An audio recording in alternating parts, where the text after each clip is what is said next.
Hey, everybody, it's Eddie from Tokyo. This is your cryptocurrency update from Japan. We've got the market kind of taking a little bit of a breather.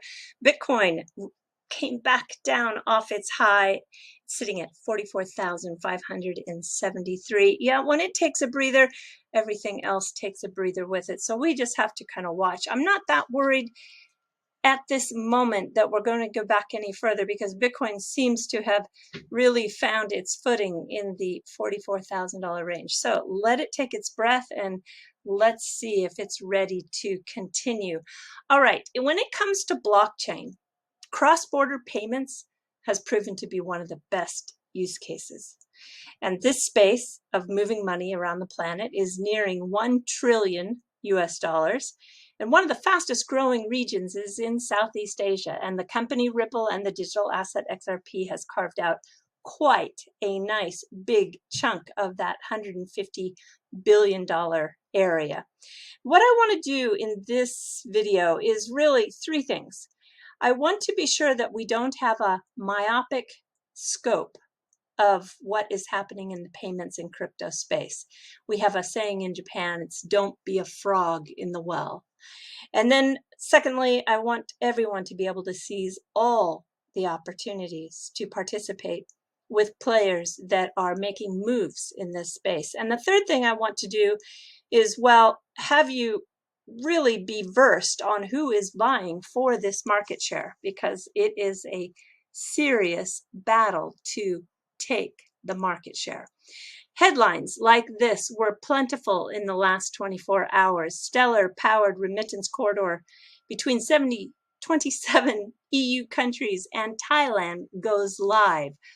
What this is all about is VELO Labs. They are a cross-border remittance solution that will leverage their VELO protocol on Stellar and use a token called the VELO token.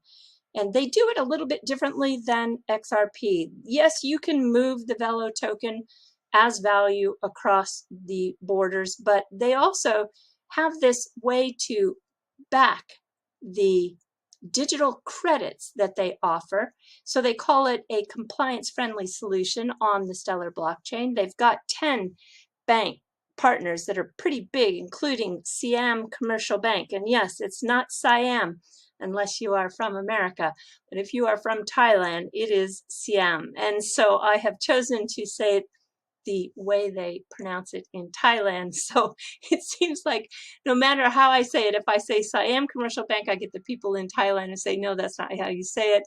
And if I say Siam, then you get the people from America and Canada saying, what in the world is that? Well, I'm just warning you now that I'm using the Thai pronunciation. Another bank that they have is UOB. They're a really big bank out of Singapore.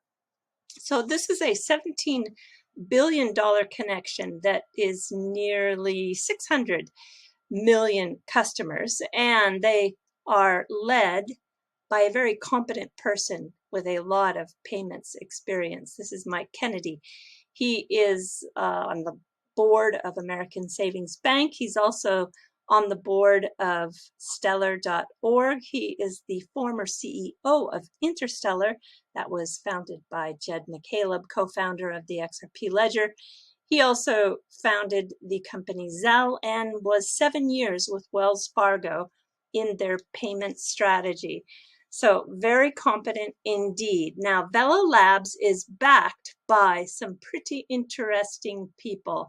One here is Tridbodi, and he really likes to be called Coon Beam, or Beam for short. He's a serial tech entrepreneur with an MBA from Stanford. He's very strong, very skilled, and really highly connected. A visionary in the space, having worked with HSBC Investment Bank, AIG, McKinsey. Now he's part of a private venture capital firm, Kajora Venture, very active in Southeast Asia, and also the vice chairman of LightNet. Don't forget that. LightNet is backed by Stellar and the CP Group. CP Group is Thailand's largest private company, one of the world's largest conglomerates. They have 12,000 7-Elevens and 200 subsidiaries in China, just to name a few of their properties. In March, there was an in-depth interview with Beam, and he was asked about the current competition. And he says, as our initial focus is on international remittance, I would say projects like Ripple are clear competitors. I have absolutely no doubt that we have the skills and backing necessary to compete with projects like Ripple. So I will tell you that the first time I really heard it was clear that VELO was, at least they see themselves as a competitor to Ripple, was with this podcast that occurred with someone from VELO Labs and David Gokhshtein. It was a great interview, and it was very clear with a bold statement that they were going to go out guns a-blazing, competing against Ripple. So I have never really liked the watered down comparison to Stellar and Ripple with a brother-sister relationship. I know that's been kind of an issue for some, because I have really felt like that is not a good comparison, because they are vying for the same users. They absolutely are. It's not like holding hands and you take this part of the pie and we'll take that part of the pie. It is absolutely not like that at all. They are both going for, yes, a very, very big piece of a very big pie, but don't get it wrong. They are going for the same customers. So I want to play something that is really interesting here for you. This is Mike Cowens. He's the former Ripple sales director in Asia Pacific region a couple years ago. He moved on to VELO. And here he talks about why they created the VELO token instead of using a stable coin. So have a listen to this.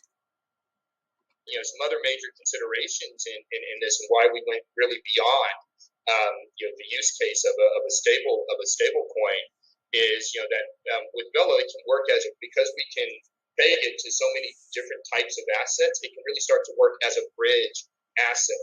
So where we link the values of the VELO tokens to various digital assets and corresponding digital credits. In this way, VELO tokens can serve as a vehicle to transfer liquidity and value onto the VELO network and out of the VELO network as well. So that's really the kinds of things that we were thinking about when we designed VELO and when we built it. Was really building an ecosystem with a universal collateral that existed to grow that community. And so that's about as best as I think I can explain why not just use a stablecoin. So if you understood that universal collateral, it's a universal bridge. So the token is backed by digital credits for any transaction, guaranteeing settlement. And that backing can be pegged to any fiat currency.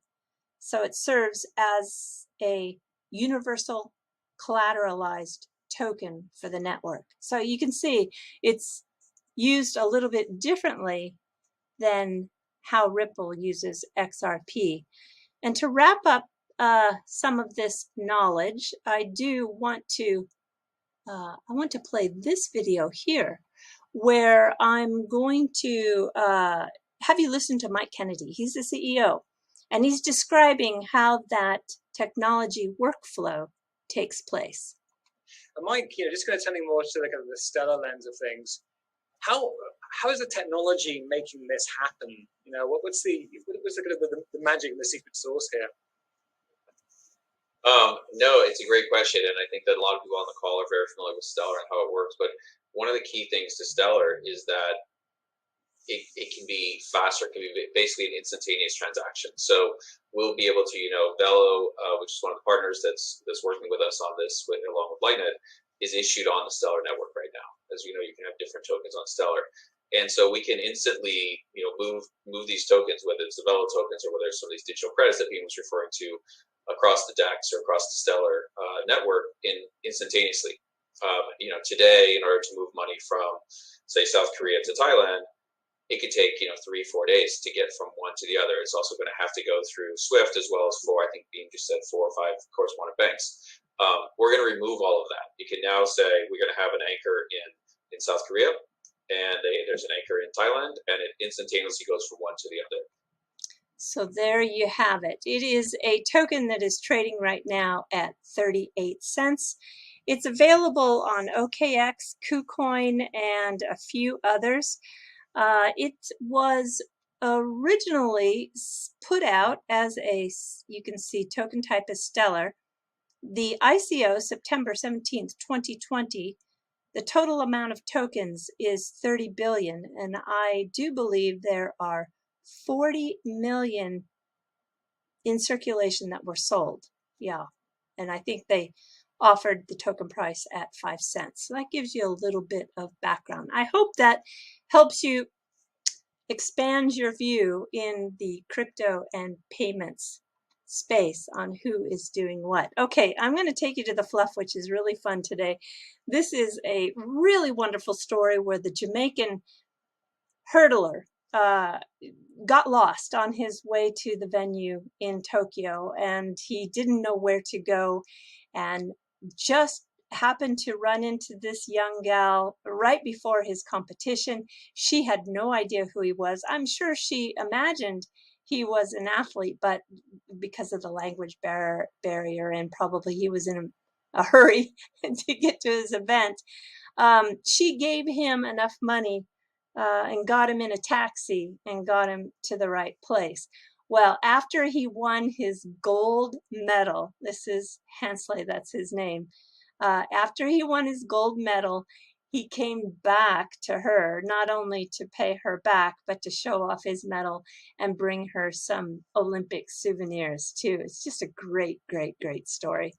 And we've got the Paralympics starting on August 27th, I believe.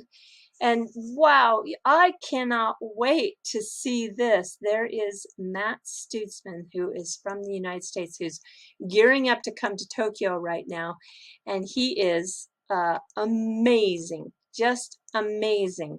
He holds the world record for the longest accurate archery shot. That would be a total of 310 yards. And look at this. He also won a silver medal in the 2012 Olympics. He lives in a small town in Iowa, Fairfield, Iowa. And yeah, I can't wait to see him compete in Tokyo. He credits his skills to this visualization training that he's done. And it's not about visualizing how you do something perfect. It's about visualizing how you do things wrong. And if you encounter a mistake, or you encounter like equipment error, which actually he encountered in one of the Olympics. He competed in 2012 and 2016, I believe, is what I read. Anyway, he has been training, and it's very interesting because the more you imagine scenarios that things go wrong, the quicker you can react. So this imagery practice now is really under a lot of study because they believe it makes your brain efficient to react and recover. And it is working not only for athletes, but it works for everybody's everyday life activities. So like for a content creator myself, I deal with a lot of technical issues, as we all do. And so I think that if I were to mentally imagine my worst case scenarios, maybe I'll be able to recover faster. So I think if you are in a specialty in your life that has challenges, maybe try this imagery of visualizing things going wrong to practice how to get the brain to recover faster. I think it's very interesting. All right, everybody. Yes, do take care. And sayonara for now. Bye-bye.